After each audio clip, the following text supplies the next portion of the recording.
이번에는 종로에 이어서 대구 수성갑으로 가보겠습니다. 김부겸 대 주호영. 대구 수성갑, KBS와 한국일보가 실시한 여론조사 결과는요. 김부겸 후보가 32.1%, 주호영 후보가 37.3%로 주호영 후보가 30.3%, 김부겸 후보가 32.1%의 여론조사 결과가 나온다는 사실을 오늘 보도되고 있습니다. 사실은 장통. 네. 그 대구 수성 사실은 뭐 텃밭이라고는 하지만 김부겸 후보의 인기도 만만치 않은데 주호영 통합당 의원과 상당히 좀 팽팽하게 맞서고 있다. 여기 격전지네요, 격전지. 그렇습니다. 지금 저 수치면은요, 지금 대구 지역에서 조사되고 있는 민주당과 통합당의 여론조사 수치보다 더 낮고 정권을 더 심판해야 된다는 수치보다 상당히 낮아요. 지금 좁혀져 있거든요. 그것은 결국에는 김부겸 의원이 저 지역을 상당히 탄탄하게 지역 관리를 했다라는 것 하나 요인이 있고요. 주호영 의원은 수성을에서 수성갑으로 지역구를 이동했기 때문에 수성갑에 있는 주민들이 아직 저 사람이 우리 사람이냐라는 것에 대한 판단을 아직 못하고 있다라는 생각이 드는데, 지금 어쨌든 대구 지역에서 한 5%밖에 앞서지 못했다라는 것 자체가 김부겸 의원 상당히 저력 있는 사람이다라는 생각이 듭니다. 이 부분을 제가 아까 똑같은 기준에서 보자면 왜 김부겸을 지지합니까? 왜 주호영을 지지합니까? 라는 것이 여기서 또 반대예요. 오히려 주호영 의원이 당을 지지하는 차원에서 주 후보를 지지한다. 오히려 김부겸 의원은 인물 쪽에 좀 더 지지도가 높았거든요. 이걸 본다면 정말 김부겸 의원이 그동안 물론 지역구에 다닌 것도 있겠습니다만 자신의 인물에 대한 어떤 의지를 굉장히 많이 피력하다. 다만 주호영 의원은 지금 대구 사태 대구 지금 지역 자체가 코로나 때문에 굉장히 지금 여러 가지 힘든 것도 있고 정부에 대한 불신도 있고 하잖아요. 그러다 보니까 주호영 의원이 아직은 인물보다는 당 때문에 지지를 얻고 있는 상황인데, 지금 이거를 누가 위기로 잡고 누가 기회를 잡느냐가 대구 지금 이 지역에서는 또 조금 관전 포인트가 되지 않을까 싶습니다. 예. 그런가 하면 이번 선거의 또 하나의 변수는 비례당입니다. 아까 한 조간신문 같은 경우는 여러 가지 총선 변수 중에 한 가지 포인트가 이제 비례당에 대한 국민들의 민심이 중요한 영향을 미칠 것이다라고 얘기를 했는데, 오늘 중앙일보 제목대로라면 민주당이 사실상 비례연합정당 창당을 주도하고 있다라는 기사가 나오고 있습니다. 이해찬 대표, 이낙연 전 총리의 이야기 들어주시죠. 미래통합당은 위성정당이라는 반칙과 편법으로 의석을 도둑질하려고 합니다. 이 반칙과 편법을 응징하고 유권자 민심 그대로 선거에 승리하겠습니다. 거대 야당의 나쁜 의도를 저지하고 연동형 비례대표제의 취지를 조금이라도 살려내자고 전당원 투표를 통해 뜻을 모아주셨습니다. 하지만 정의당은 민주당을 향해 이게 꼼수다라고 비판했습니다. 도로에서 상대방이 이기려고 가속하고 신호 위반하니까 우리도 어쩔 수 없다. 네. 이렇게 해서 같이 그렇게 신호 위반하고 가속하고 하면은 대형 사고 나는 것입니다.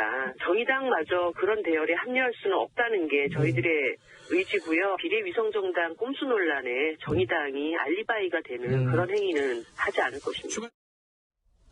사실상 정의당은 계속해서 민주당이 창당을 주도하고 있는 비례연합정당에 참여할 생각이 없다. 그러면서 굉장히 비판을 하고 있는 상황이고, 민생당은 지금 어떻다 저떻다 결론을 못 내고 있는 상황이면, 그러면 남은 건 뭐 외부에 있는 시민단체랑 뭐 녹색당 등 하고 사실상 민주당이 주류인 셈이 되겠군요. 민주당이 주류로 나서고 이른바 민주당계 군소정당들이 같이 하는 비례연합을 지금 생각하는 것 같은데요. 조금 전에 우리 여론조사 얘기했었으니까 여론조사 결과를 보면은 민주당에서 그렇게 지금 추진하고 있는 비례연합당과 자유한국당 계열의 미래통합당이죠. 미래통합당 계열의 미래한국당 여론조사 결과가 미래통합당이 좀 앞서는 거로 나오더라고요. 거기에 대해서 이제 민주당 쪽에서는 이게 정말 중도표를 비례연합을 함으로써 잃어가는 것 아니냐, 차라리 독자 정당으로 가는 것이 나은 것 아니냐, 이런 얘기도 이제 나오고 있는 걸로 보는데, 사실 민주당에서 비례연합당을 가고 있는 지금까지 과정은 예상했던 수순대로 그냥 오고 있는 겁니다. 그냥 정해놓은 수순을 자기들이 만들어 놓은 선거법을 하루아침에 무시하고 넘어갈 수 없으니까 그 과정 단계를 만들어서 이제 여기까지 왔는데, 예상했던 바기 때문에 뭐 특별할 건 없고, 다시 이번 선거는 보수라고 칭해지는 미래통합당과 진보라고 친해지는 민주당 이 둘 사이에 양자 구도로 이제 싸움이 치러질 수밖에 없는 그런 상황이 된 것이죠. 예. 저는 이걸 보면서 개인적으로 이해찬 대표에 대한 좀 안타까움 같은 게 좀 있어요. 뭐냐면은 저분 이제 이번 선거 치르고 물러나기로 돼 있는 분 아니에요. 본인도 그렇게 선언하셨고 대한민국 정치의 큰 자산이기도 했고 전 개인적으로 기자 시절부터 참 좋아했던 분 가운데 하나기도 합니다. 소신이 뚜렷했고 원칙이 있었는데 저분이 비례연합당을 지금 창당하면서 통합당의 의석 도둑질을 응징해야 되겠다는 아주 거친 표현을 쓰시네요. 참 말의 품격이라고 하는 부분에 대해서 제가 여러 차례 말씀드리는데 그 부분에 좀 아쉬움이 있는 것. 또 하나는 저분의 정치 인생이 결국은 국민을 기만하고 국민과의 약속을 어긴 것으로 기억되는 그런 정치인으로 남지 않게 될까. 그런 부분에 대한 좀 아쉬움이 좀 있다는 말씀 드리고요. 한 가지 옛날 자료를 찾아보니까 우리 다 아는 하멜 표류기라는 게 있어요. 1653년에 네덜란드인 하멜이 제주도에 이른바 표류하면서 13년 동안 우리나라에 좀 잡혀 있죠. 그러다 탈출해서 기록을 남긴 게 하멜 표류기인데 거기에 하멜이 조선을 그렇게 표현해 놓고 있더라고요. 조선 사람들은 거짓말을 잘하고 속이는 경향이 강하다. 그들을 쉽게 믿어서는 안 된다. 그러면서 그들은 남을 속여서 해를 끼치고도 그것을 부끄럽게 생각하지 않고 오히려 잘한 일이라고 생각하는 경향이 있다.